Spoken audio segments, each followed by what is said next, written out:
I'm about to rank every Clint Eastwood war movie he ever made, from the absolute worst to the greatest of all time. Some of these films are Oscar-worthy, some are almost unwatchable. Let's find out which Eastwood war movie is truly the best. Everyone's got to start somewhere, and for Eastwood, Lafayette Escadrille was one of those early roles that's mostly forgettable. The movie itself is your basic war romance formula. Tab Hunter plays Thad Walker, an American who volunteers to fly in World War I, then falls for a French sex worker. Honestly, it's as much romance as it is war drama. The cinematography's beautiful, but none of that saves the film from Tab Hunter's flat performance. He just can't sell the action. Director William A. Wellman had a personal connection here. He served in World War I himself, but the whole production was a mess. Studio notes forced a happy ending, and a slashed budget killed any ambition. Hunter's character was supposed to die, but instead he ends up married. Hunter himself wasn't even Wellman's first choice. He wanted Paul Newman, but the studio shot that down.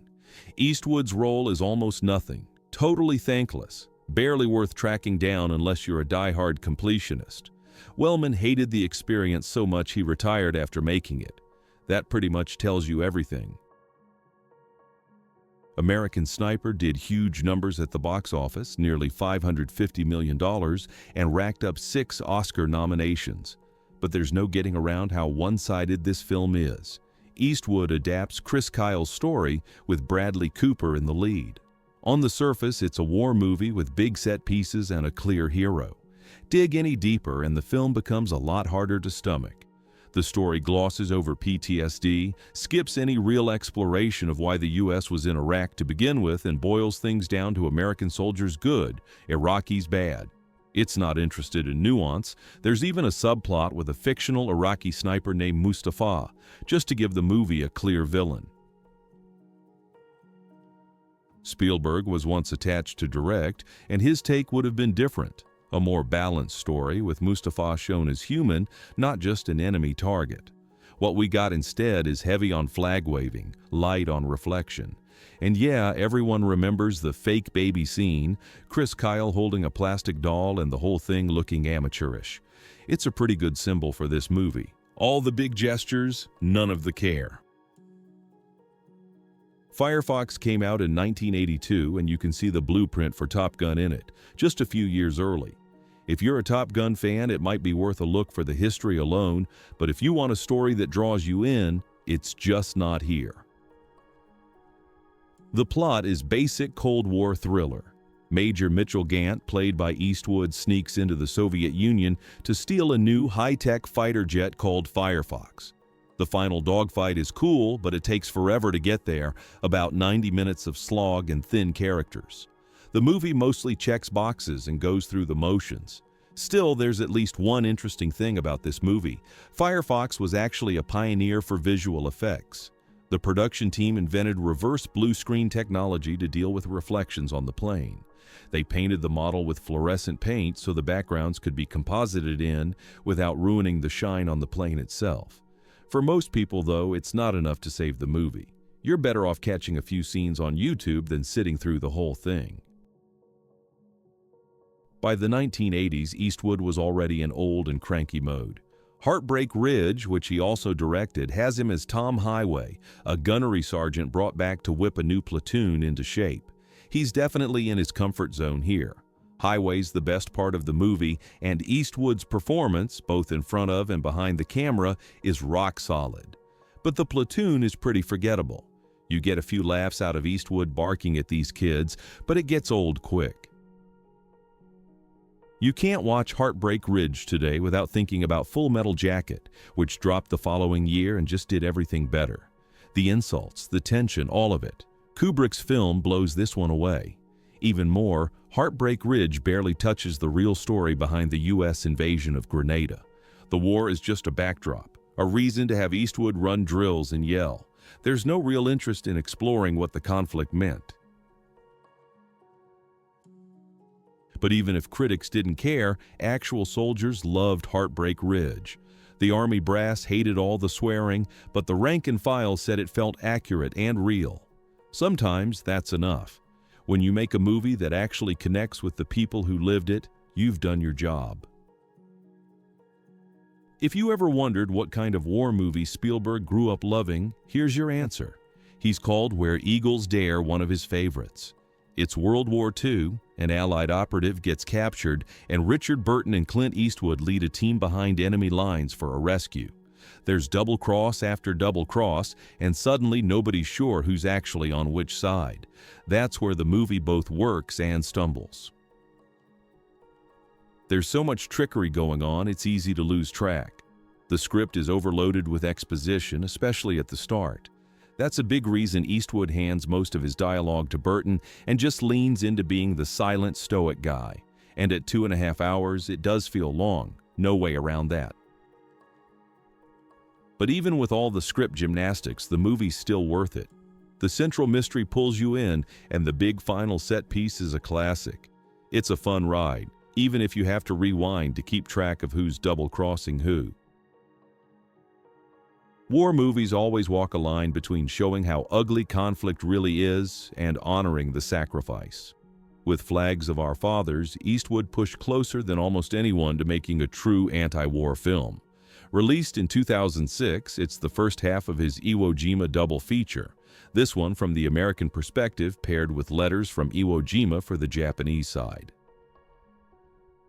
Everyone knows the famous image, U.S. Marines raising the flag at Iwo Jima. Eastwood's film digs past the icon and looks at what actually happened. Who those men were, what they went through, and what was real versus what was sold to the public. These soldiers get shipped home and put on a national tour, raising money for the war effort. Meanwhile, the actual story is being spun. Certain details are buried, and the people involved are dealing with the trauma nobody wants to talk about. Flags of Our Fathers stands out because it's more than just battle scenes. It's about how propaganda shapes history and how the men who do the hardest jobs are often the ones silenced when the cameras turn off. Nobody thinks comedy when they think of Eastwood, but Kelly's Heroes makes the case that maybe they should. This is Eastwood playing Private Kelly in World War II, and right from the start, it's not your typical war film. Kelly captures a Nazi, finds out he's hiding a stash of gold bars, and suddenly it's a heist movie set in the middle of the war. Kelly rounds up a crew of misfits, and the whole thing turns into a gold chase behind enemy lines. The war isn't really the point here. It's just the backdrop for a caper, with Eastwood leading the charge and every supporting actor doing their own thing. This isn't Flags of Our Fathers. You're not meant to reflect on loss or sacrifice. You're here for the wild ride, watching a bunch of weirdos try to rob Nazis, and honestly, sometimes that's enough. When Kelly's Heroes dropped in 1970, the Vietnam War was still everywhere in American life, and you can feel the cynicism. The soldiers here aren't fighting for any grand ideal, they're out for themselves, looking for any angle. It's a little like MASH that way, mixing anti-authority humor with a war setting. It doesn't always land, but when it does, it's a blast. Technically, the Outlaw Josey Wales largely takes place after the American Civil War, but everything about it is built on the aftermath of conflict. Eastwood plays Josey Wales, a man who loses his wife and son to pro-Union soldiers, signs up with the Confederacy for revenge, and then after the war is left with nothing but enemies and bounty hunters on his tail. What makes this one hit is the way it cuts through all the romanticism of war. Wales doesn't join a side because of some big political idea. He's just trying to get back at the people who destroyed his life. The violence never really ends. Even after the war, he's still haunted and hunted. Eastwood builds Wales as this anti-government outsider, a loner who ends up collecting a ragtag group of people left behind by the system. That's why people root for him. Even if he's not on the right side, his anger and loss make sense. This movie was a turning point for Eastwood, and he knew it. Not only did he star, he directed, and you can tell he saw this as a career milestone. There's really no contest here. Letters from Iwo Jima is Eastwood's war masterpiece. Released the same year as Flags of Our Fathers, it tells the story of Iwo Jima from the Japanese perspective. Ken Watanabe plays General Kuribayashi, the commander who knows the war is lost but refuses to give up. He fortifies the island, and the story follows the Japanese soldiers writing letters home, knowing most won't make it back. This isn't a typical enemy movie. Eastwood lets the audience see these men as regular people, bakers, fathers, just doing what they're told. The film doesn't paint anyone as inherently evil. Everyone here is trapped by the situation, and the tragedy hits just as hard on this side as it does for the Americans. Letters from Iwo Jima avoids turning war into an action set piece. Instead, it goes deep on character and what it's like to face certain death with nothing but hope and memories of home. You see a lot of movies claim to be anti-war, but most still make violence look exciting. Here, Eastwood strips all of that away. Between Letters from Iwo Jima and Flags of Our Fathers, he comes as close as anyone, especially any American director, to showing war exactly for what it is: miserable, pointless, and brutal for everyone involved.